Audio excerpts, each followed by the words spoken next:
Hello ladies and gentlemen, this is Felix Thomas, your financial doctor, always ready to give you a financial prescription.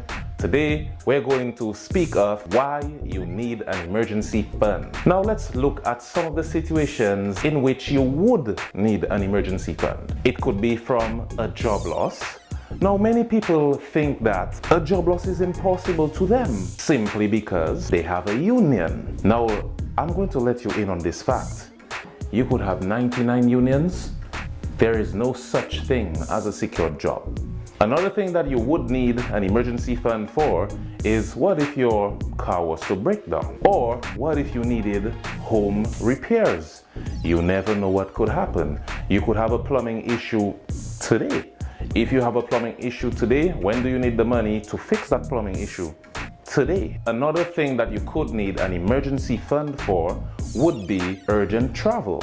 Now, I don't want to say anything bad about what you could possibly be traveling for, but there are times when you do need to travel urgently for whatever the case may be. How much would you need for your emergency fund? We can use a simple rule of thumb as far as it comes for preparing for a job loss. On average, it takes Canadians 3 months to find a job. Therefore, if it takes 3 months, you should save up 3 months worth of your expenses in case that was to happen. What you could also use as a figure for saving up for your emergency fund, it could be that if you normally pay maybe $2,000, $3,000 or whatever it may be for a car expense, for car repairs or home repairs, you could just use that figure and have it saved up. The best rule of thumb I've seen so far is 3 months worth of your expenses, 3 or more months worth of your expenses. Now, what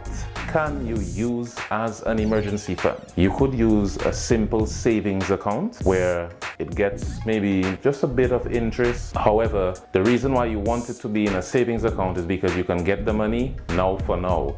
An emergency really happens now for now, so you want to have that savings there for that purpose. The other thing that you could use as an emergency fund would be debt. Now, when I'm speaking of the debt, yes, you could go ahead and use a credit card. However, that may not be the best method to use since the interest rate is usually extremely high on credit card. You use the debt that usually has the lowest interest that you have access to. Such thing would be a line of credit, as an example. If you use the line of credit, let's say it maybe charges you 5% annually, that line of credit could give you access to a greater amount should you need a greater emergency fund more than the 3 months worth of your expenses. So if you needed an emergency fund for maybe $15,000, $20,000, you never know what the emergency could be.